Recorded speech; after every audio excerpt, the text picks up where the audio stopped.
Josh Alexander, what a match. That's right, we're here to talk about Bound for Glory from the weekend. What a show. What a great time to be a wrestling fan right now. You sure you don't want to talk about Moxley losing the GCW championship? I know that's probably the second biggest news of the weekend. Also, Death Triangle retained the trios titles. They really did, as well as did Jade Cargill, continuing her undefeated streak. Yeah. Nyla Rose stole the belt. I know. Sheamus lost out to Gunther, of course. Yeah. But yeah. And Bray Wyatt has returned to WWE. Wrestling in general, but mainly WWE. He could have, in an alternate universe, he could have been at Bound for Glory. In an alternate universe, remember there was that report from Fightful Select that a startup company offered him massive money to go and be like one of their top stars. The insinuation being it was Freddie Prinze Jr.'s company, right? Triple H has done nothing but crush Freddie Prinze Jr.'s dream since he took over. He snapped up Karrion Kross when Freddie Prinze Jr. was going to build his entire promotion around Karrion Kross, and Triple H was like, nope, I'm going to poach that guy. It's like, whoa, I'll build it around Bray Wyatt instead. It's like, nope, I'm having him as well. Triple H, the crusher of Fred from Scooby-Doo's dreams. The absolute bastard. We're all looking at Triple H versus Tony Khan. No, they're pals. No, exactly. He hates Freddie Prinze Jr. Can't stand any of the movies that he's done. Name me 5 Freddie Prinze Jr. movies. Scooby-Doo. Scooby-Doo 2. Name me 5 Freddie Prinze Jr. She's all franchises. that. She's all that. Okay. So what's another Freddie Prinze Jr. movie? I'll also take Matthew Lillard movies because they're often in the same ones. Scream. So I think it's Matthew Lillard as well. Lillard. And he was in one of the Star Wars cartoons. Cool. Of course, Bray Wyatt has returned to WWE. This is the Extreme Rules review show. I'm Ollie Davis. This is Luke Owen, DAD. If you haven't already, press the thumbs up button. Give us a subscribe. Leave your thoughts down below with what you thought of the show if you're watching on demand. And if you're watching live, get in those Ultrachats to WrestleTalk.com/support or read out every single one of them, over $5 before the end of the show. Let's start with the end, because we had, for my money, a great 3-hour pay-per-view. It was, you had 6 matches on there. 2 of them were excellent. The other 4 were there, but every hour you had a great little bit of fun to enjoy. Yeah, because they had the 3 Miz backstage segments with the Honey Monster, and people seem to very much enjoy that. Yeah, it was, for my money, at a push 4 out of 5 show, but with this returning as a classic 5 out of 5 show. Like this is an easy 5 out of 5 show, but I think actually, while 6 matches on a 3-hour card is muy bueno, the best way to enjoy a wrestling pay-per-view, learn some lessons, TK. The show itself, I thought, was actually broadly quite pants, with the exception of 1 match and the final 10 minutes of another. I agree. It's one of my favorite shows of the year too, Luke. But yes, I said this in my review. Triple H, what he's done, before he came in, I would say there was just one pay-per-view that happened for about 5-6 years. They're all roughly the same. I couldn't tell you what happened on what show. And that's as much weekly TV's fault as it was the pay-per-views themselves. Because, debuts would happen here, returns would happen there, angles would happen somewhere. No real rhyme or reason or long-term plan. Triple H immediately appears to be approaching these premium live events and TV with the idea of one all-time memorable moment. Not all-time maybe, but memorable moment every show. You had the Digger at SummerSlam. You had Solo Sikoa at Clash of the Castle. And now you have this Bray Wyatt return. 3 angles that, in my mind, are so colourful and vivid and well executed that they make the entire event feel far more historic. It's the Tony Khan method. It's how Tony Khan approaches his pay-per-views, which is that, you put far too many matches on than you really need to, and they run really, really long. But there's always a big talking point coming out of the show. Like, that's one of the great strengths that Tony has had with the AEW pay-per-views, is that up and down the card, there's usually tremendous wrestling. Sometimes there's too much of it. But when the show is finished, you have got a big, huge angle to talk about, whether that be CM Punk, the return at Rampage, and then coming out of that, you had Danielson and Cole. This year's All Out, it was MJF. Double or Nothing, it was Winning Rig, or was that Revolution? That was Revolution. That was Revolution, but that wasn't the end, was it? It was in the middle. But the point is, it's a big talking point coming out of it, so that you have got, oh my God, we need to talk about this thing, and that has made me excited to tune into the show the following day. I don't want to do this, but I'm going to do it. And please don't get tribalistic in the comments. This is purely a question out of curiosity, because I think they were both excellent.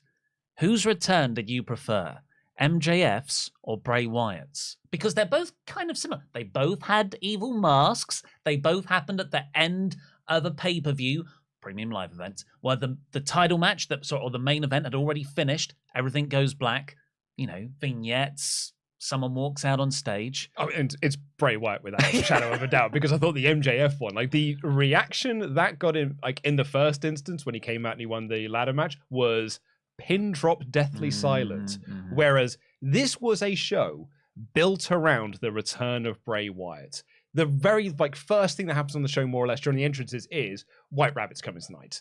And then this was a crowd in Philadelphia that didn't want to see any wrestling on this show. They just wanted to see Bray Wyatt. To the point where, in the main event, the only thing they were interested in was Seth's theme song and Bray Wyatt. Oh. So it was so when the return happened, and I think the crowd had almost resigned itself that it wasn't going to happen, it got an incredible reaction, because it was just 3 hours of anticipation for it to finally shoot its load. Like you said, that the show opened during the Imperium Brawling Brutes entrances with, it just went, and we got a little, what looked like a video game cartoon. It was what they did on SmackDown. Hopping down. Yeah, so it was the exact same animation that was on SmackDown of a White Rabbit going down a hole, and then it sort of explodes. Apart from SmackDown, it just went tomorrow night. And imagine if it had done that and been like Raw. I don't think they should have done this, but I like this idea. Someone put it in the comments of my review video, and that was in the I Quit match. It's quite annoying. We'll get onto it later. The referee's always microphone in the face. You're going to quit? No. It's that for 17 minutes.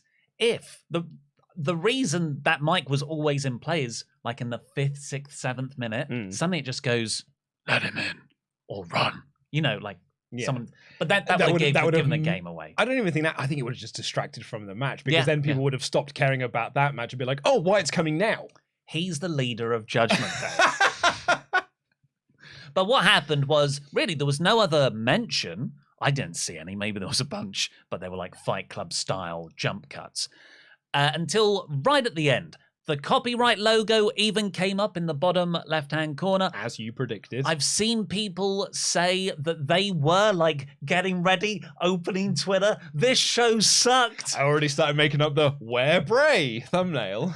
And then, just in the best Triple H way possible, then all the lights go off as you've got Daniel Cormier at the top of the ramp with Matt Riddle. They played this perfectly to just make you think it wasn't going to happen. So when the lights do go down, that pop, because everyone knew. Everyone knew. And then but for us at home, the production-wise, you had Michael Cole, who, for my money, MVP of the night. Oh my God, so good. Cole was incredible this entire pay-per-view, particularly in that Edge Balor match. Is he the biggest turnaround of the Triple H era? He's the one that was the most no-brainer of oh yeah, well, of course he's good, because he was producing all of the NXT commentary when that was amazing, and he was amazing at the UK shows that they did as well. So you're oh no, he's great. He's just terrible under Vince. So as soon as the shackles come off, you're it's a good reminder. Be oh yeah, no, we did. He is good. You think Booker T is going to be good without the shackles? No, because he's a terrible commentator. You need the foundation to be a good commentator first, before it's kind of ruined by Vince's shackles. But Michael Cole was there being are we still on the air? Yeah. Calling to the production team. Broadcast? Production, are we still on? Are we still on the air? And you can kind of hear Corey off mic, he's already taken his headset off, going, "No, I think we're done." And I love those touches. So good. But yeah, the lights go off. Everyone knows what's happening.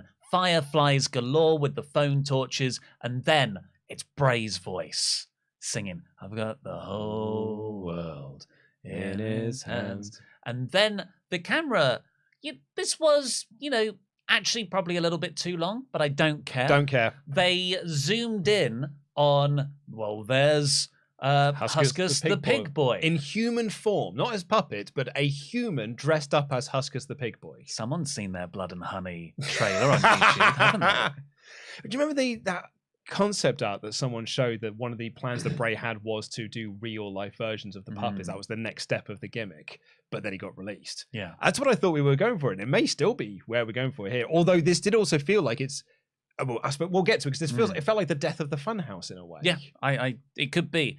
You have Rambling Rabbit, Sister Abigail, Mercy the Buzzard, but people in like hideous cosplay human versions, and that the camera would zoom in on each one. And then you even got The Fiend on the barricade. And people thought it was Bray. I thought it was Bray. Also, the two that got the biggest pop were Ramblin' Rabbit, because people thought it was the White Rabbit. So everyone was like, oh my God, look, there's Bray. It's amazing. And then they went back to doing more of this. And The Fiend, because everyone was like, oh, look, there's Bray there. And then it went to the video screen. And everyone was like, so where is Bray? Yeah. They even had the burnt Fiend mask on the commentary desk, and Michael Cole stood up. Yeah. And usually I hate that kind of stuff just appearing, but you can kind it's of Bray. But you can also explain it like, oh, the lights were off.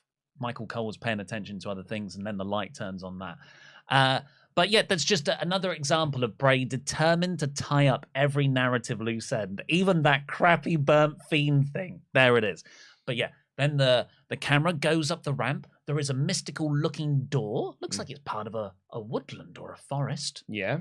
And then a scene starts playing on the Tron, and it is the Firefly Funhouse. With the theme song distorted and like all of that wasn't sort of very fun. It was not. And there was Mercy the Buzzard left in the puppet box, covered in cobwebs. Sister Abigail was lent in the window, again covered in cobwebs and stuff. The Funhouse has been abandoned for the last year, so no one has touched it. No one has touched the puppets. It's dead. It's gone. And it then moves across to a TV, as if to say, we're stepping into the next part of Bray's imagination here, and this is what it is. And it is this guy in a mask talking about who killed the world. You did, which was the first White Rabbit Hangman thing that they did. And then he comes out. Well, I really love that TV, zoom into the TV. It felt like not just the next level of Bray's imagination, but a level deeper into Bray's imagination. Yeah. Like you've gone into the Firefly Funhouse, and now you're going into a TV screen in the Firefly Funhouse. It's like Inception. It's like layers of reality deeper down into the subconscious. That makes me terrified, because how do you get darker and more scarier than The Fiend? Well, Lily wasn't anywhere on this, because some narrative loose ends. He doesn't care. He doesn't want to. But then, all of this was like, and I said it in our predictions video, if you want to go back and watch, I felt like you could just say, you could almost just have, he's got the whole, and it's Bray's voice, that's enough. But they kept going. And every time I was like, they're going to leave it there. They're going to leave it there. It was a good version of the end of Return of the King. And then they cut back into the arena, where you've got the door on the top of the ramp. The spooky door. And I'm like, well, we're still going. And then the door opened, and there's light bursting out of it. I'm like, okay, is that it? And then the light cut off. I was like, that's it. And then the lantern came up, and everyone just started chanting holy S-word, uncensored. It was like the clearest cussing you've ever heard on a WWE show. Yeah, they really let this play out and just let the audience speak for itself. And I thought, okay, well, that's it. And every time I thought, you can leave it there, you can leave it there. But they just kept on topping it, exceeding my expectations of what I thought was possible. And a guy walks out in the mask that we saw on the TV set. I thought, that's it. Everyone knows it's Bray. And then he takes the mask off. And even though everyone knew it was Bray, everyone went absolutely nuts, including me. I'm getting goosebumps retelling this. I loved it. And he could not withhold the expression of joy on his face. I don't think that little smirk was planned. I think it was, hot damn, it's good to be back. And then I didn't really pick up the microphones, but I think he said run. And then he blew out the lantern. And the show ended. Which is kind of a full loop to the original Bray Wyatt cult leader. So I don't know if this is going deeper into a new character or if it's actually... We're stepping out. Yeah, and we're going back into cult leader Bray with a potential Wyatt 6 faction of these come-to-life Firefly Funhouse characters. Because there is 6, if you include Bray. You have Huskus, Mercy, Rambling Rabbit, Sister Abigail, and The Fiend, plus Bray equals 6. So that could be the Wyatt 6. Now, that's one of my favorite things about Bray as a performer, is that he lets fans, he gives fans something to like sink their teeth in and fantasy book themselves. Like Wyatt 6 has been a trending topic on Twitter, and it's just people fantasy booking who they want to be in the faction. It's all the obvious. Liv Morgan should be Sister Abigail. It's like all of the Zelina Vega. Yeah. Oh, she's already Gita. It's all it's all the usual like lazy sort of fantasy booking things, but it's fun. It's fun for us to be able to do lazy fantasy booking of putting people into this faction. Who are all the spooky characters? Put them Raven. Let's put him into this group. Joe Gacy, why not? Take Karrion Kross and put him into this faction. But it's fun. And I don't know whether this is a faction. Again, that's kind of what I love about this. I don't really know what this is. All I know is that it was really cool in the same way that SummerSlam 2019 was just really cool. But when it was all over, I was like, I don't know really what the next phase of this is or what the next step of this is. But I'm excited to find out. So I think Raw's going to get quite a decent little bump off the back of this, not only because it's the season premiere, and of course the architects of the Attitude Era, DX, are going to be on this show. They invented the Attitude Era, Ollie. Everything you like was down to Triple H. The only reason the Attitude Era was a success is because of Triple H and Shawn Michaels. People think it was TNT deciding they didn't want wrestling anymore, but actually it was because DX went over to WCW on a tank. Yeah, which was a Jeep. But people have now said it's a tank. It wasn't. People seem to think there's this narrative that Steve Austin was like the biggest draw, or the Rock was the real reason. But really, no, it was D-Generation X for that 9-month period they were together at DX. Anyway, that's beside the point. So I think Raw's going to get a really killer rating off the back of this. I thought this was an excellent, awesome, sweet as F return. And I'm dead excited for what comes next. I can't help myself. I want to keep comparing it to AEW because the other greatest return I've ever seen is obviously CM Punk. And that was the total opposite. That was real. That was him as a person. It was all the real life story of him going away from wrestling, coming back. And he talked about performers he wanted to work with, not so much have feuds with. It's very reality-based. It was a shoot return. This, I don't think could be any more different. No, well, it's all fantasy. This is exactly the difference between AEW and WWE. One is this real, and I'm doing big air quotes for podcast listeners, real sports-based thing. And this one is a fantasy sports entertainment world. That's the two key differences here. And both of them are awesome in their own right. Exactly. And that's why both of these returns feel so epic and awesome, because one of them is this real return that a guy's been gone for so long. This guy's only been gone for a year, but it's a year that we've really missed him. And they've done an incredible tease. And it was this big fantastical thing with a man in a pig mask and a big bunny rabbit and all this sort of stuff that made people go like, oh my God, this is the most cool thing. He walked out of a door with a lantern. Like, this is the coolest thing. It's rad. And like, both of them are rad in their own ways. It's all about that thing we keep coming back to, and it's the momentum and it's the excitement of what can come next. Because if he came back in the Vince era, I'd be like, yeah, but, you know, what a return. But, you know, they're going to screw it up in 3 weeks.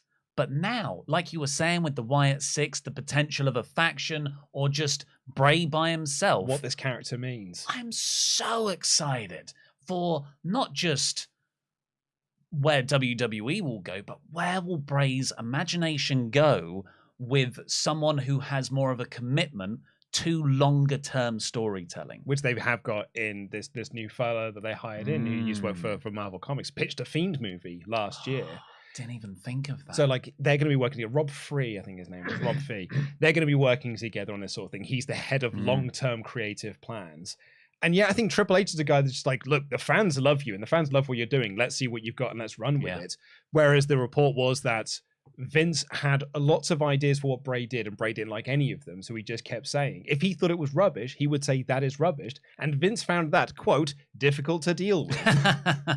So it's like, well, you know, that guy doesn't know how to work. He doesn't know how to get over. We'll just give his gimmick to Alexa Bliss and kick him to the curb because we created this. Yeah, that's so Vince saying, well, I'll show you how it's done.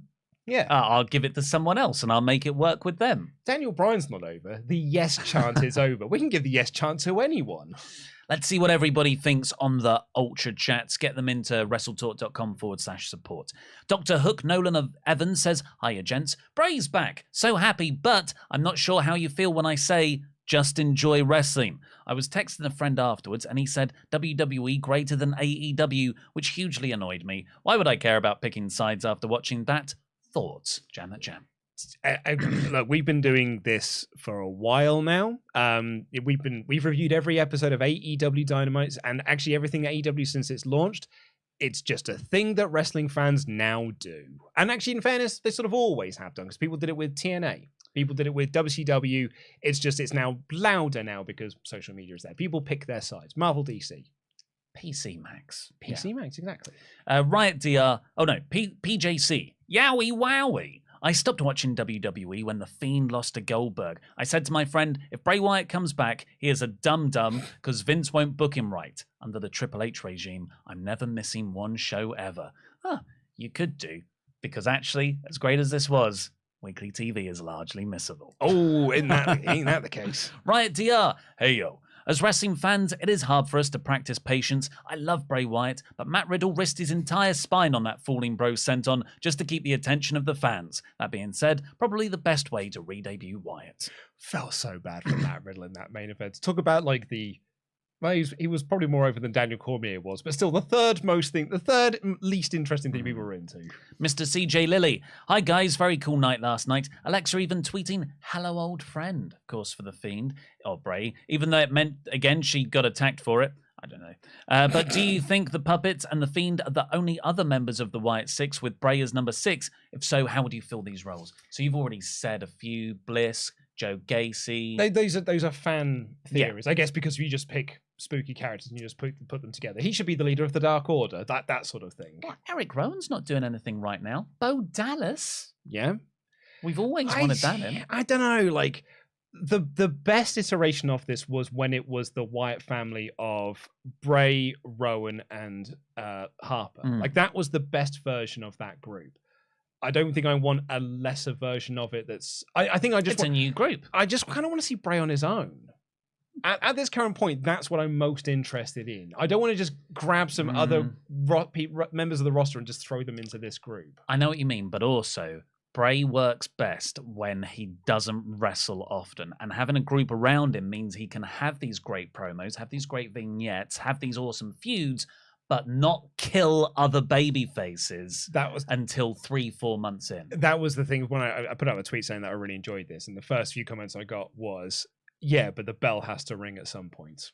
Yeah, so just reduce that bell ringing and have people face other members of the clan. That's how the Wyatt family used to work so well. Also, War Games. Me and Pete have been talking about this off mic. We've kind of been saving the pitching War Games episode of the Blackpool Content Club. But every time I think I've got a version of War Games, I think of another version of War Games that I want to see. Initially I was like, yeah, of course, you do the Bloodline versus KO and Friends. And then I was like, no, I want to see Imperium in War Games against the Brawling Brutes. And now I'm like, but what if I've got the Wyatt group in there? And like, there's lots of different ways that War Games can go when we get to the end of next month. Wyatt 6 versus the Bloodline. Tap into those Roman Bray moments from over 10 years ago. But then you're throwing Wyatt straight into the title picture. And that's what killed the Fiend. Yeah. Connor Barth. Love the show, lads. Question for you, gents. Do you think if Bray has his first match in Saudi, oh no, will it damage his character and popularity right now? I trust Triple H, but Saudi is unpredictable. And the last time Bray was in Saudi, yeah, love the show, guys. Well, the time before, he did win the title. Well, yeah. I think we're going to wait a long while before he has a match. Mm-hmm. Andrew the Last Airbender. It'll be on Raw on Monday. Andrew the Last Airbender. 434 days in the making. Bray is my favorite wrestler and the greatest creative mind in the business. This return to me was what the Punk return was for Oli. Chills, chills, chills. I can't wait for a Laurie explained video. You guys rock. Jam that rabbit. Yeah, everybody go watch Laurie's 3-part explained video series on partsFUNknown, all about the Fiend and the Wyatt family and how that gimmick all ties into the existing lore. Because these aren't new characters. They all have a through line. And Laurie masterfully analysed it about 2 years ago. Mm-hmm. Gabriel Reyes. A year ago, my partner would never watch WWE programming with me. Since Triple H took over, we went to SmackDown on Friday, and he loved this show despite not knowing all the context. When Bray returned, he looked at me and said, "So this guy's a star, huh?" Christian Payne. I've always thought that the Firefly Funhouse was a purgatory, and the Fiend was the key between purgatory and the real world. But now I'm wrong, lol. It's a nice version, though. It is a nice version. I just remember when the Fiend debuted, or they were doing these teasers of the Fiends before he did debut, and then someone found this old NXT promo that he did where he was talking about the Fiend, and was like, "This guy is just always 4 steps ahead of wherever we are in storytelling." And now, hopefully, he has an infrastructure around him which will also see as many steps ahead. Edgar Carrasco, 11-month member. God damn it, I love Bray Wyatt. I can't wait to see what's next from the mind of the Firefly Funhouse match. This was perfection. Just all kinds of stuff says, hey guys, loved the show last night, although I was really disappointed in the crowd, except for the Bray return and some small moments, they were pretty dead. Also, I thought they came alive for the 6-man and the last half of the Balor Edge match. I think that's what he means by some small moments, because they were alive for that opening match, so into Sheamus. But yeah, a lot of it they were very, very quiet. Also wanted the White Rabbit song to be there. Still a ton of fun. Excited for the future. I think that's the entrance theme song. I hope so. Pricey, though. Oh, but Triple H, though, isn't it? Jose Rivera Valentin. I had to go back and watch Bray's return on YouTube. It was better on camera. Unless he had a great view or seat right next to the ramp, we cheered because we knew it was him. Part of the crowd tried hijacking the main event with Wyatt chants. Still awesome, though. Yeah, I was going to say, that was noticeable during the main event that no one was actually interested in the fight bit. And finally, for now, Charles Berg, what a return. The mask is sinister. I'm also happy he's back in WWE because they have the resources and established fact that the supernatural exists in WWE's storytelling universe, which is great for presentation, and VKM isn't around to ruin it. Yeah, that's one thing. One of the things we talked about when people want Wyatt to go to AEW, but we were like, I don't know, because it's a real, quote unquote, real based thing. It's really hard to integrate his world into that. That's why Broken Matt Hardy didn't work in AEW. But I think this is the place for him. Yeah. It's really nice to see, because all these years, a long time, I've just thought sports entertainment was crap, even though that's what got me to the dance. That's what I loved as a kid. But really, sports entertainment was just being done crap. And what Triple H has done, that I'm so grateful for over the last 2 months, is show me that it is amazing. And it's not just amazing, it can be equally as satisfying, rewarding, and enjoyable as the more sports-based approach of AEW and New Japan.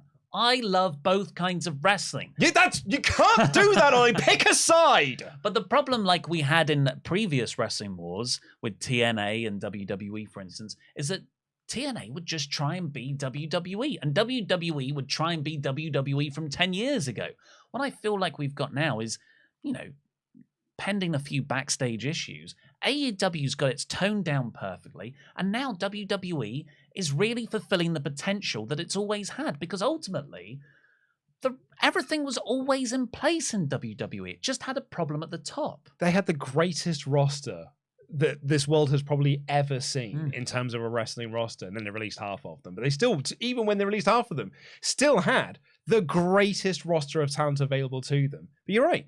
A fish rots from the head down, and that's what they had with WWE. They just had a guy at the top that didn't like wrestling and just made bad shows. Let's get some cheap pops for wrestling in the comments. Let's spread some wrestling positivity. It's great to be here reviewing wrestling and sports entertainment. I think we can group them.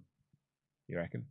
Yeah. Otherwise, it sounds like I'm picking sides. Well, I was about to say, I mean, that's what Vince was trying to not do. That's why he created the term sports entertainment, was because he thought wrestling was a dirty word.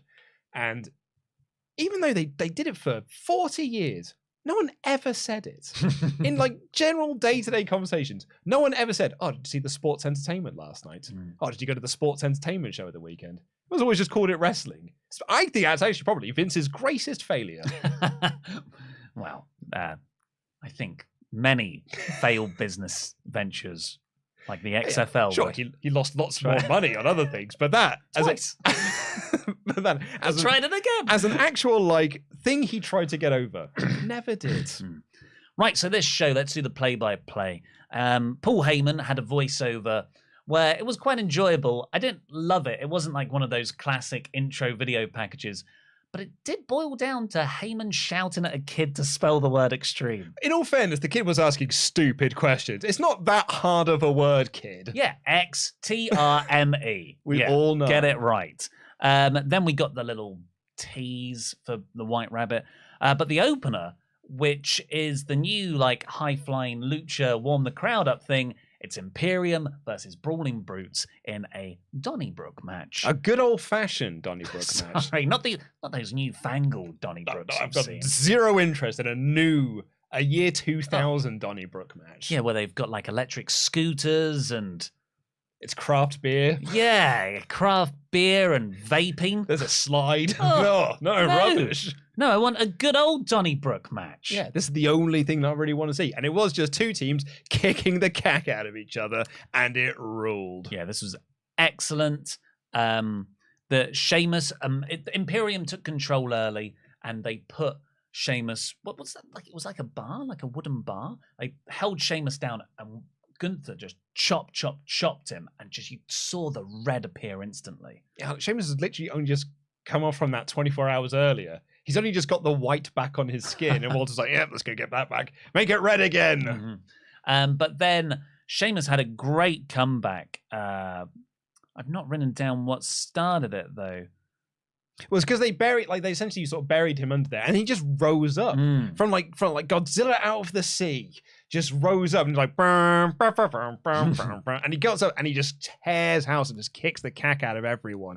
And it was just like, it was awesome. I loved they did a really good like cloverleaf spot to play off what they did on SmackDown the previous night. They tried to do the shillelagh thing again as well. I don't know if I loved, and I didn't like this on SmackDown either, Walter using the shillelagh to win because, Gunther using the shillelagh to win because the ring is sacred. Like they are wrestlers showing how wrestling should be. That's a good point. I don't want to see them being generic heels that don't actually stand up to their beliefs and they will just cheat to win. I don't like that aspect of them. But so they repeated that spot here. It kind of works here because it's a hardcore match. But then like Sheamus just gives Gunther the razor's edge through a table. Yeah, Celtic Cross they call it, and it was brutal. Sheamus came in, bro kicked to Vinci, and got the win. So yeah, good. I mean, these two teams, particularly Gunther and Sheamus, such great hard-hitting chemistry. I am nowhere near bored of this. Like, not even close to being less disinterested. It actually did a great, because I didn't really love the SmackDown. I didn't like the SmackDown angle that they did. And I thought the match was a much lesser version of the one they did at Clash of the Castle. But that's because it's on TV, where they lost like 8 minutes of it to commercial breaks. 2 ad breaks in there. 2 ad breaks, it's not for me. It was so much better on pay-per-view. But this match here got me so hyped for their next encounter, because now that Sheamus has pinned one of them, they're going to do another Ice title match, the third match, as I predicted, and they'll probably do that at the Saudi show, and that's where Sheamus will win the belt. That would be unfortunate, because the Saudi audience is generally, there is like a smart contingent, a more hardcore contingent, but it's mostly people who are just there to watch the wrestling in town. I feel like Sheamus getting the win, he's really connected with the fans off the back of Clash at the Castle, and it would be nice for him to get that win in front of those fans. But it's perfect for a Crown Prince's Super Sweet 16 birthday party, which is what the Saudi shows are. Yeah, Triple H might have his biggest booking challenge yet. We'll talk about all the Miz stuff at the end. Liv Morgan then took on Ronda Rousey. Oof. This was unfortunate. I didn't like much of this. I thought this match was an absolute disaster.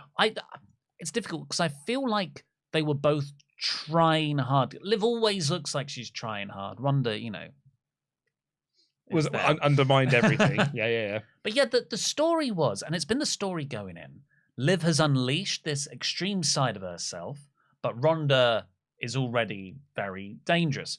So you've got this opening visual of Liv trying to get the weapon to attack Ronda. A weapon she brought down to the ring. This is what happened, folks. She made her entrance with the bat. She stood on one side of the ring and Ronda stood on the other. Liv then put down the bat in the corner and posed with her title, then walked away from the bat so that Ronda could walk in front of the bat. And then the first a few minutes of the match was Liv trying to get to the bat. Like a cowardly heel. I was like, you brought the thing here. Why did you put it down in a corner and then walk to the other side of the ring and allow your opponent to get in the way of it? And that's kind of been the story of this feud. The video package for this, by the way, was edited so well to make this look like it was a really good story. Yeah. But the story is, Liv was not hardcore enough to take on Ronda Rousey. So Liv got hardcore, and it still wasn't good enough to take on Ronda Rousey. And then this match was, Liv tried to be hardcore, and Ronda laughed, then won. Yeah. This has been a terrible babyface booking. Awful. But I think you've got to look at it, as we said in the predictions video. This is the whole point of the title loss, the Money in the Bank cash-in, seems to have actually been to reset Ronda Rousey because she was getting booed. And this has helped her get into a bit more of a badass tweener role with those kinds of reactions. Hope that the main hope is that Liv Morgan passed out because she was in an armbar. Well, it's because these two cannot lock a triangle in on each other. Like, they were trying to help, they were trying to work together, and it was not working. By the way, the reason that Ronda was able to lock on this armbar / supposed triangle was because Liv Morgan hit a senton through her through a table. That sounds familiar. And Ronda's reaction to that was, armbar. Well, so you're telling me someone hit a senton and then the finish was someone not letting go of a triangle? Yeah, you know what I said about this on Dynamite? Yeah, the main event. When I was like, the exact same finish. Producers, have a chat with each other. Find out what your finishes are, so you're not just doing the same finish in 2 different matches. They did have a chat, but then they were like, Bray's returning. Doesn't matter. No one doesn't care. cares. And also, Edge had triangle spots in his match as well. It's their new favorite thing. Mm-hmm. But I just I actually, the more I think about it, the more I hated this. Yeah, because this made it's Liv not aged well in the course of 8 hours. It made Liv look awful. And Ronda's no selling of everything and laughing just made Liv's offense look even worse. Liv, by the way, was throwing this baseball bat the same way you were hitting me with the chair in the predictions video. Tinks heard round the world they were, only no one was selling them this time. And that got to me the most. And there was a moment in this when Ronda Rousey, because Liv started to get some offense in, just threw her gi at Liv Morgan, who sold it like she was a Scooby-Doo villain. And it's just like, I can't get out of this incredible trap you've thrown on me. Then the gi falls off, but Ronda wasn't ready to do her next thing. So Liv just had to stand there and be like, oh, I'm flustered. It's back on me. It's awful. And then, and I cannot get over this finish, Liv Morgan hit a top rope senton through a table and Ronda Rousey just no-sold it and locked on a submission. Well, awful business. There was a kick out. There wasn't. She went for the pin. It was a near fall, and then she went straight into the without selling it. The submission. She just hit her with a recoil with the chair that she also didn't sell. Liv Morgan also, by the way, didn't sell that move. She did a recoil, held onto a chair with her knee, and pushed it into Ronda's face. And Liv immediately just stood up and was like, "Why isn't your knee hurting? The chair also hit you, Liv." And they just highlight even further because Bayley and Bianca did such a better version of that in their match later. This is dreadfully awful. Also, the baseball bat shots. The baseball bat as a weapon, I feel like should be, it's not sledgehammer territory, but it's far more than a chair or a kendo stick. But they were treating it like a kendo stick. Yeah. And they were just hitting each other. It was like So it was like a plastic bat in the end. That's Sting's main thing. And they're just using it all the time. The more you talk about it, I think... Look, I try and be as honest and transparent about my thinking process as possible. I obviously have a lot of goodwill towards WWE right now. I'm enjoying the product. That means things can skate past me a lot easier. There is part of me that... when all is said and done, is less excited about the Raw Women's Championship feud than I am about this. Because what happened in the finish, Liv passed out, she was grinning, whatever, but Ronda's champion, she's a bit more of a tweener, and all signs are pointing towards Liv going back to more of a fun character, like in the Riot Squad days. My only thing I have against that is that think how over she was. In the Vince era, this is one of those ones like Liv has really struggled under the Triple H regime. I think because he's way more interested in Ronda and he's just got no time for Liv. And he's just like, well, we'll just do this, completely bury you and make you look like an absolute chump. Then we'll just re-establish your character. We'll do something else. But Liv was over. The crowd was so into Liv Morgan. And I think Triple H has actually undermined all of that work. All the work that Becky Lynch did at getting her over earlier this year. Completely wasted in a feud that has absolutely sucked. Karrion Kross versus Drew McIntyre. This is like the... Karrion Kross seems to get a lot of chances from Triple H in NXT. Not just Triple H. Who else? Well, I think... Because he didn't get a chance with Vince. No, but what I mean is that, like, Karrion Kross is the guy that... hundreds of promoters have looked at and said, like, that's the guy, and have made him a top star in all of their promotions. And every single time it's happened, everyone's gone, I don't see why. Yeah, well, he's got a very good look. He's got a fantastic entrance in WWE. The act with Scarlett Bordeaux is fantastic. So great. The promos, I would say, are just, pretty generic bad guy. But yeah, and I hate to say it because he seems like a lovely, lovely bloke. Absolutely. But there seems to be something missing to put him at this top number 2 heel spot in the main event. He does not feel like the number 2 heel. This match against Drew, and Drew can, have great matches with pretty much anyone, was pretty middling most of the time. They brawled, Karrion wouldn't put the strap on, Scarlett distracted Drew, they brawled around the outside. Karrion worked over Drew. Drew did the standard kip-up comeback. There was a really good sequence where they were just whipping each other with the strap. That was good. But then, ultimately, Bordeaux pepper-sprayed Drew, and that led to, was it the cross hammer? Yeah, it's like it's Will's finish. Yeah, the sort of hidden blade forearm, which gave Karrion the win, which is the right result. Absolutely. If you want Karrion to ever succeed again. But yeah, not the blow-away match that might have been needed. I have said this, and I'm actually taking heat for this before on this very podcast about Karrion Kross, is that he is an incredible presentation. And as you say, I've heard nothing but lovely things about him as well. Apparently he's a top dude. But he has got a killer presentation in WWE. Yeah. But then the bell rings, and he is fine. And he never feels main event. And every promotion I've ever seen him in where he's pushed to the main event guy, he never feels main event. Even when he was in NXT, the reaction to him as a main event guy in NXT was so bad, they had to turn into a storyline that Adam Cole, Johnny Gargano, Tommaso Ciampa, and Finn Balor were like, you are rubbish. Why are you the champion? You should be on the main roster having bad matches up there. Yeah. This is NXT. We're a work rate company. We're meant to have good matches here. And Karrion Kross just kept winning. And I don't think it's ever going to work, but they'll keep giving him chances because they clearly see something in him. For me, I've yet to see it. Yeah, I don't know. When you've seen someone be pushed to the top so many times and it hasn't really clicked, it works to an extent, but almost for a placeholder extent. Yeah.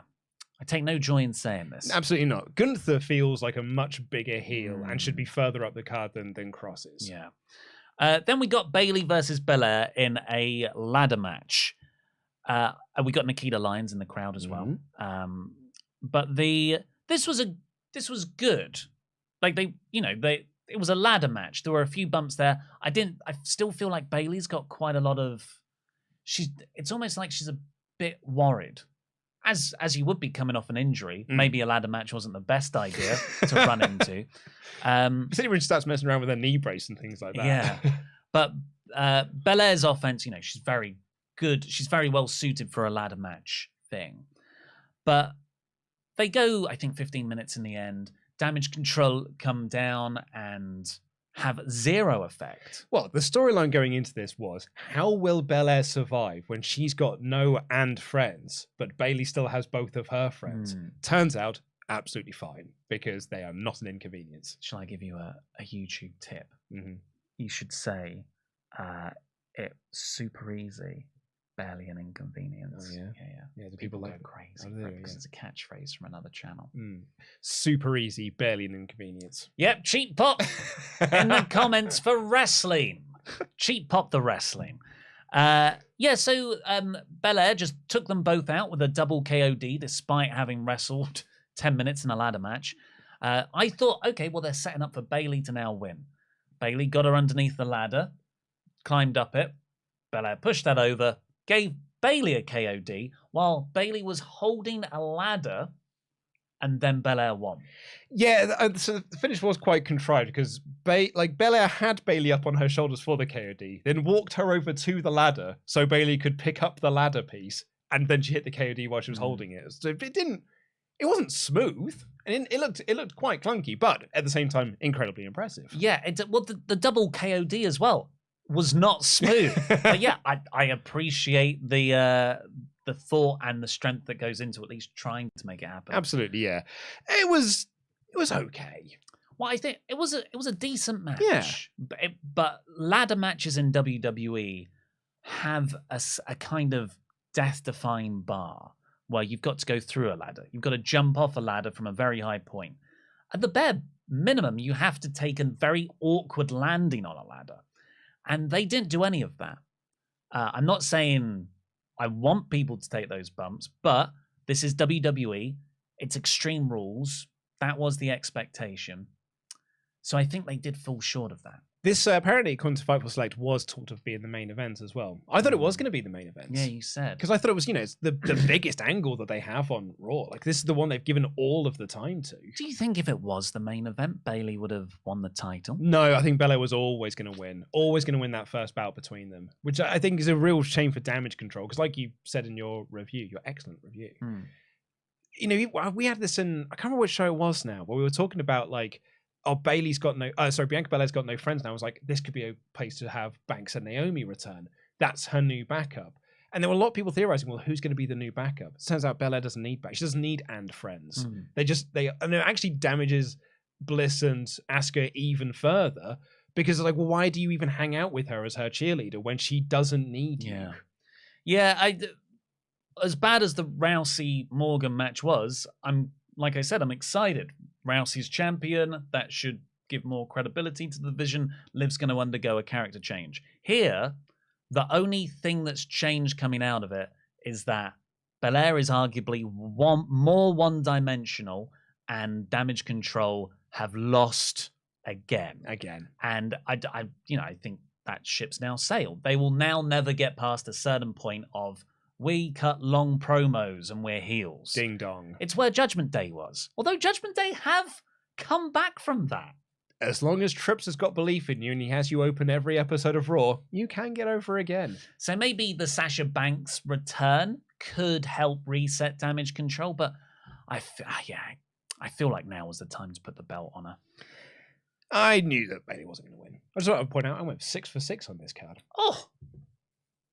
What did I get? I think you got 4.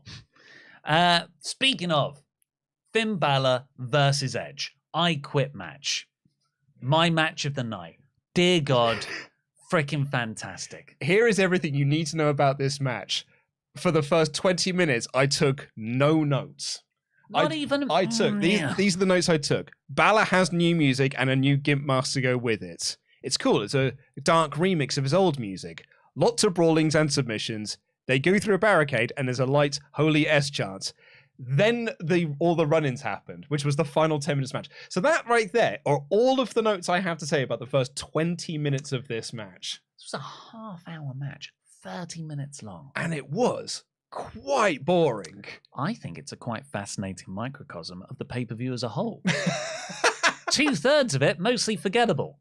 The other third, so great. Some of the best stuff I've ever seen. This is the final 10 minutes of this match is the best thing on this show by leaps and bounds. This was freaking credible. And as long as it's the last third that's great, doesn't matter. It doesn't matter. Loved it. You can do the same finish twice, agents. It doesn't matter. So what happened? It was an I Quit match. Balor and Edge, they brawled into the crowd, and all the time the referee is holding up the microphone to their mouths. I hate that style of I Quit.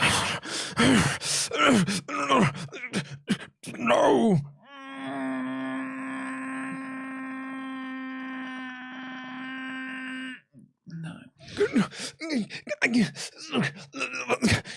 Hell no.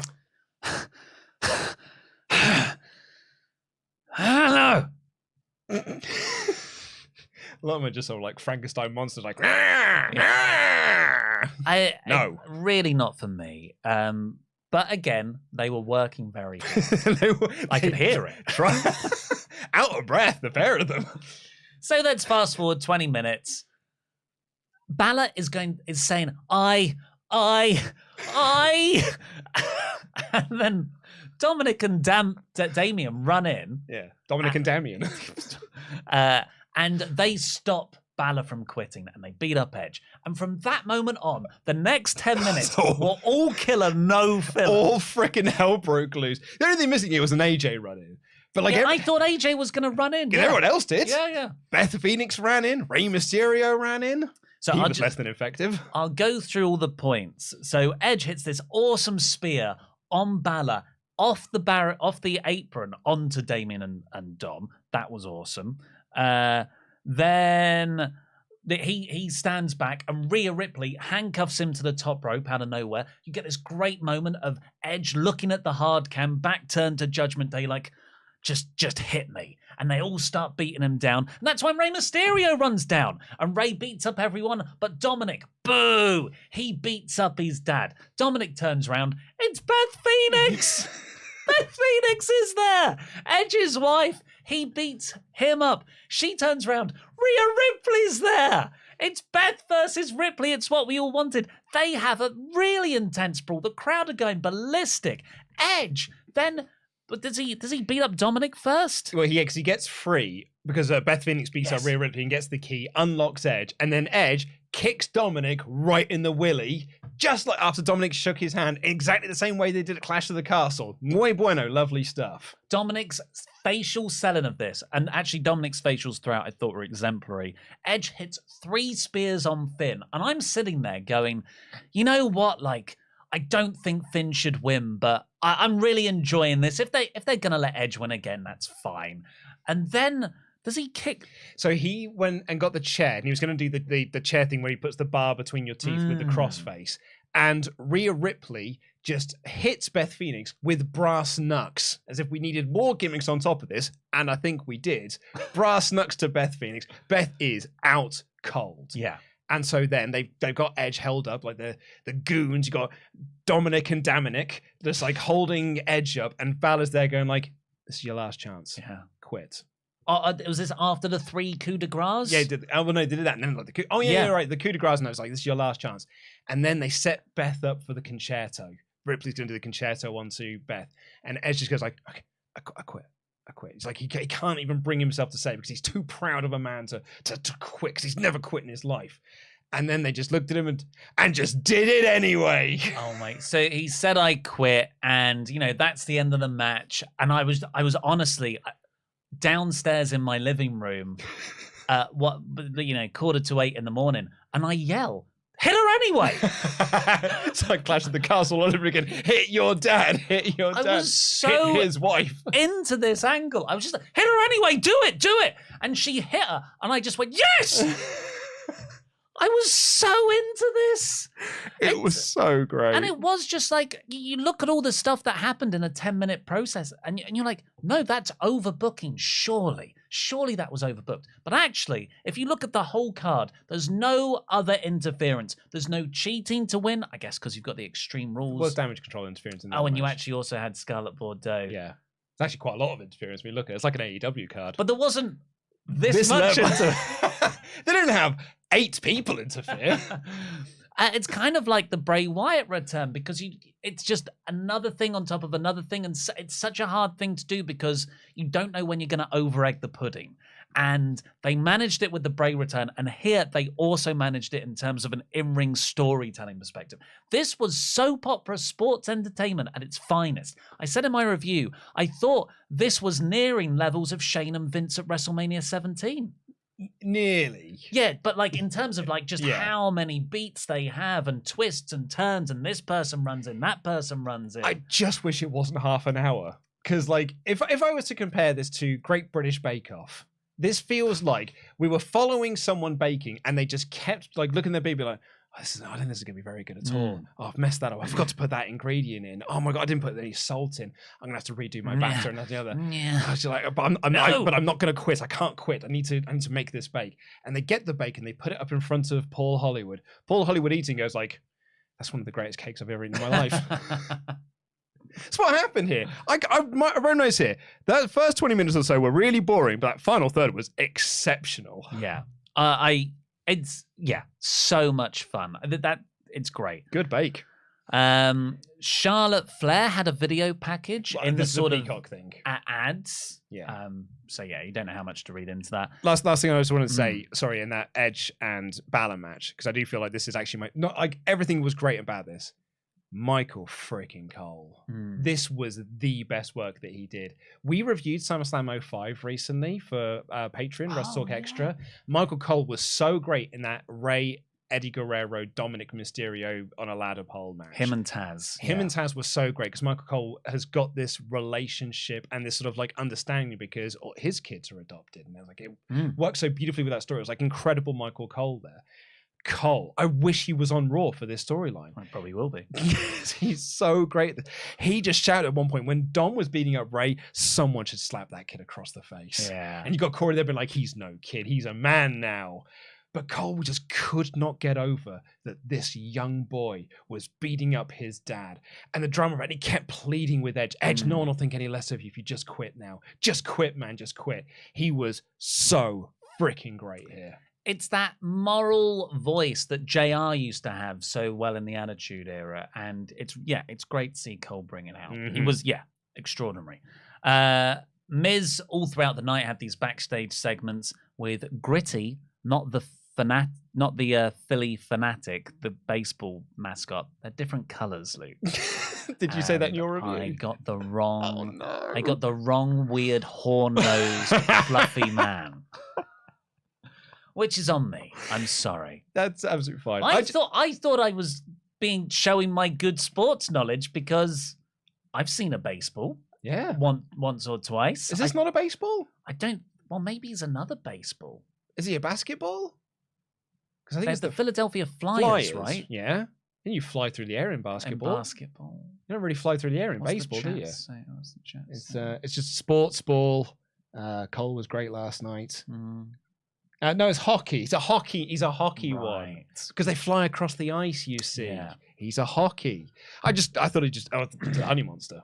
And the main event was Seth Rollins. Can we actually say what happened? He just had these interactions. And then Dexter Lumis choked him out. Yeah. And then the honey monster beat him up some more. You could have, guessed. Yeah. I am pleading with this company to do something with this storyline tomorrow on Raw. It has to move into another chapter. Seth versus Riddle for the main event in the Fight Pit. Of course, Fight Pit is the cage with no ropes, turnbuckle, or door. Daniel Cormier was a special guest referee. So it's got a platform with another cage. Yes. So gimmick to the gills. But yes, it did suffer. It was 15 minutes. It did suffer from everyone waiting for the Bray thing. It was good. Seth came out in a Rob Van Dam inspired top. He even did a sort of RVD Seth frickin' Rollins pose and hit his attempt at a 5-star frog splash. But yeah, never really got to. It wasn't the best match of the night by far. Do you know what I think the problem with this match was? Tell me. And I'm curious to see what you make of this because this was my first instinct. I don't like worked MMA in wrestling anyway because I think it always looks bad. this is a blood feud between two people who cannot stand each other. So when this match starts and they just do fake MMA, where Matt just doing a few kicks and stuff, and Ron's like, no, he kicked me. I was like, where's the intensity of this match? Surely these two should be at each other from the get-go. It's fight pit. Like, just go for each other. Start throwing each other into the cage and stuff. But it didn't have that level of intensity that's befitting of this feud that's had all this real-world stuff poured into it. And it was a bit like Triple H Randy Orton had that blood feud at WrestleMania, and it opens with a lockup. And I was just like, as soon as they didn't just go for each other, I was like, this is not the match that it needs to be to finish this storyline and to give Matt that big win. I think Cormier as well. I do agree with that. I think Cormier, as special guest referee, never got involved enough. I've heard some, I think Meltzer said this, that there was an attempt at a famous, almost century-old boxing finish. You hear this? No, I didn't. So there was a bit when Seth knocked down Riddle. Cormier should have started counting, to 10 to get a count-out finish. But he checked on Riddle. And he checked on Riddle for so long, and Seth was shouting at him like, you've got to count. Start the count. So maybe that will play into Seth versus DC down the line. That's what I said. I was like, they'll find a way. Because I thought they did it with there was a moment later on where they got up onto the top, and Rollins hit a pedigree up onto the platform, and he's shouting at Cormier to start the count. Yeah, Oh, was that it? Maybe. No, because Cormier was saying, I can't count because you can only count this when he's in the ring. But Rollins there going like, no, you need to start the count now. Not understanding the rules of the match, it would appear.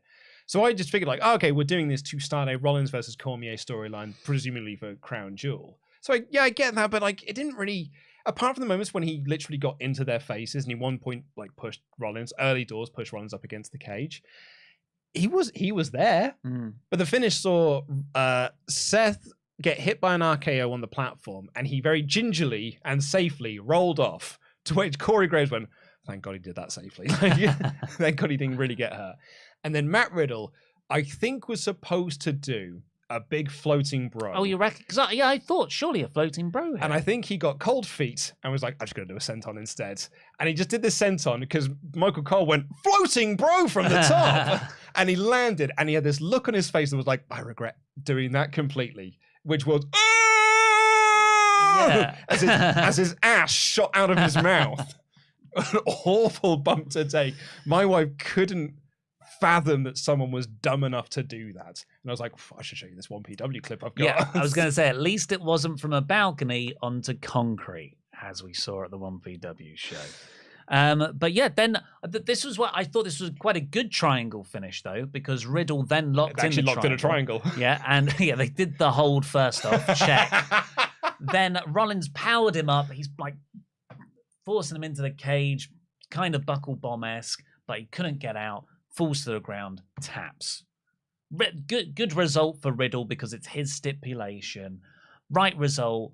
Some spots were good. A buckle bomb on the top platform of the cage. Crikey, Matt, he did not look comfortable. It was like Kelly running the ropes with the amount of steps that he was taking before he got there. Like Fred Flintstone before he does a bowl. Yeah, because there's such a tight rope. So I think to walk across. Also, if that cage wall comes off, you've killed about 3 people. Yeah. A very silly idea. You're going into the audience. Yeah. So Michael Cole's like, real shades of Mankind, Hell in the Cell there. I was like, thank God it wasn't.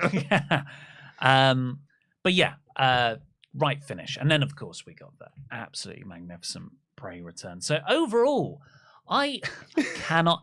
If you told me 2022 at the start of this year, my top 3 pay-per-views scores as high as 95 and 96%. SummerSlam I gave 95% to. Clash at the Castle I gave 96% to. Because you had the Fiend stuff and the Balor Edge match, plus how good that 6-man opener was, everything else don't really consider wasn't great. In 3 hours of runtime, that is a condensed, dense bit of sports entertainment crumpet. And I gave it 95%. I freaking loved this show. And I will always remember it. This is a show, no one will go back and watch most of the matches. No one's going to go back and watch that ladder match. No one will go back and watch Fight Pit. People will watch the last 10 minutes. They'll just fast forward to get to the mainly good me. stuff. And we'll watch the opening match. No one will go back and watch that Morgan Rousey thing, but they're going to go back and watch that Wyatt debut. It's an all-timer moment. It's an all-timer moment. And this is really, at a push, it's a 4 out of 5 show. And that's a real push because, as I said, there's like a match and a third were great and everything else was middling to okay. But that match was so good at the start, that final 10 minutes, that third was so great. It's one of the best things of all year. And then that return kind of does make it a 5 out of 5 show. Yeah. It's not one of my favorite shows of the year. Like, I don't think I'm going to vote for it when it comes to the end of year nominations. It was nowhere near as good as Clash at the Castle. But yeah, great show. 3 fantastic pay-per-views for my money. And really, you know, when I look back on it, SummerSlam was a fever dream of optimism and just nonsense. But I loved it, and I won't go back and change that down like I have for some Raws. But I think Clash at the Castle, Extreme Rules, humdinger. He's got a tall order with Saudi Arabia. Luckily, Survivor Series is just a few weeks after to reset all that bad will. But Saudi Arabia's all bells and whistles, isn't it? Because it's Logan Paul and Roman Reigns and stuff. So like that's just got that celebrity out the wazoo of just it's a weird house show spectacle thing. Doesn't have to be good. It's just got to have the big pyro and ballyhoo around it. Should you do the hot tag team? Oh, please do. Yeah, we're getting to the rest of your Ultrachats. Ding, ding, ding. This is your last call for them. WrestleTalk.com/support. We'll read out all of them above the $5 amount.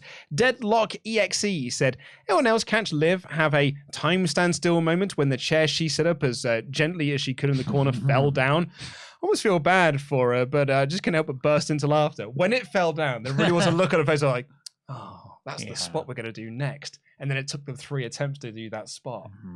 Bad.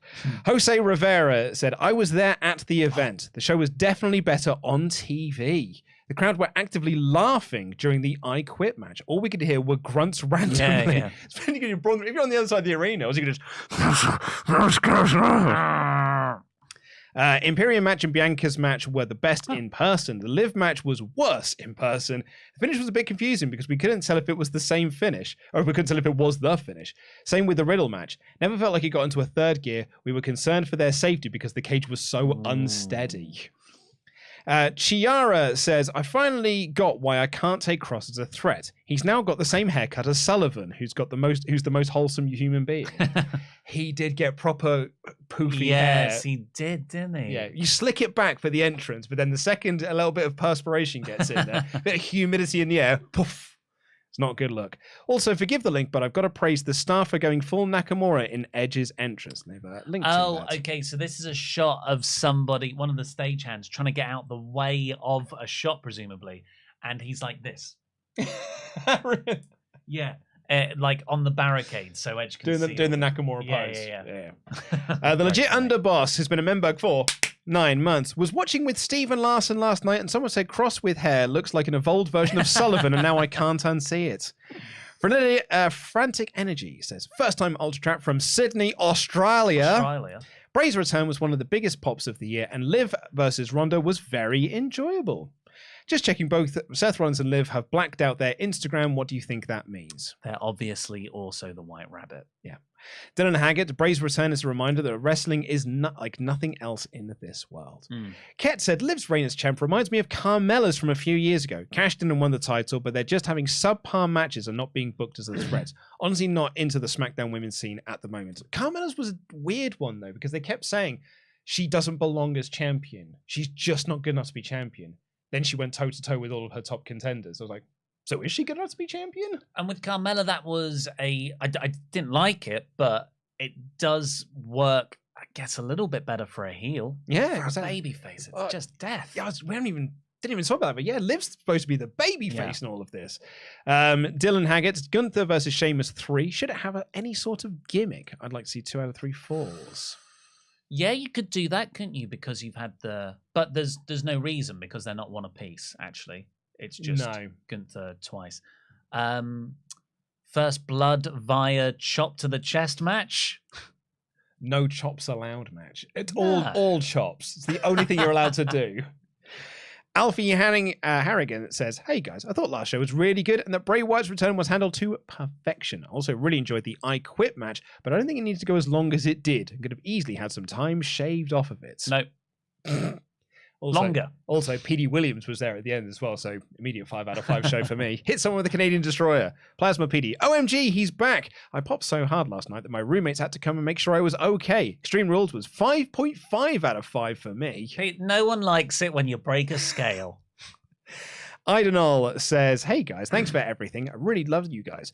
What if Bray goes after Braun, and after a few months of Braun not being able to get the upper hand, Bray gets him to rejoin the Wyatt family? If not, who should Bray feud with first? I've got no interest in Braun feud with Bray, if I'm honest. But who should Bray feud with first? It's a great Because question. he did not enter anybody's matches. He was very distinctly separate from the rest of the card. Alexa Bliss.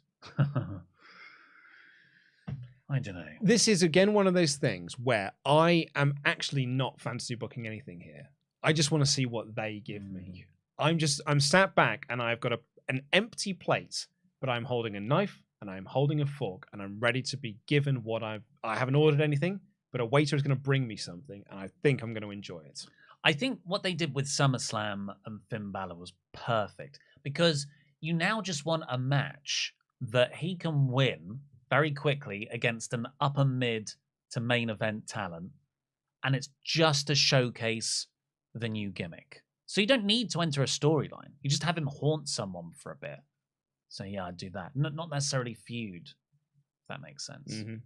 Do you think Rollins wins the title tonight? On Monday? On US title, yeah, I think he should. I think he should as well. Gay Reyes, the only thing I haven't been liking about Judgment Day is the lack of comeuppance for Rhea. It reminds me a little of Stephanie McMahon a few years ago. That being said, she's got great heel heat with that concerto. Well, there's the comeuppance. Her versus Beth at Crown Jewel. Yeah. Travis Manctolo has been a member for 14 months. Hey guys, good show. Amazing ending. I was wondering if you had any updates on how Callum Newman is getting on with his scholarship. Jam that jam. Not directly, but he's wrestling all around the country. He's working for Progress last time I saw. So yeah, he's fantastic though. Valet Mamadi Pumdi has gifted 5 memberships. Which Membergships, do apologize. So KXW Wrestling is a brand new Memberg. David Hellion is a brand new Memberg. And Nickname Took Forever is a 17-month Memberg. Oh, thank you to all the Membergs. Absolutely. Connor Barth said, okay, guys, I can't accept the disrespect on Return of the King. Oh, come on. It's my favorite. Oh. How? How is that your favorite of the trilogy? Even if you have problems with the movie, you can't help but get hyped from Aragorn's speech. Yeah, I get hyped from moments in AEW pay-per-views. It's still 5 hours long. Same problem with Return of the King. I've never seen it. Miguel Ortiz has been a Memberg for 7 months in a row. Said, my final month as a Memberg as I'm upgrading to Pledgehammer. Excited to support my favorite boys a little bit more. Also, this show was rad. Thank you very much. Everybody else, if you want to go support us more, please do head over to our Patreon page, WrestleTalk, patreon.com/WrestleTalk. Become a Pledgehammer over there because we've got loads of exclusive content. Our behind the scenes podcast, where we talk about all the stuff that happens, well, behind the scenes. All our backstage fights we have. Absolutely, yeah. All our brawl outs. And it's also goes live on Wednesday. It's got your live reports from Royal Quest 2, which happened here in London a few weeks ago, the New Japan show. So that goes live this Wednesday. Also, next week's episode of the Monday Night War is on that.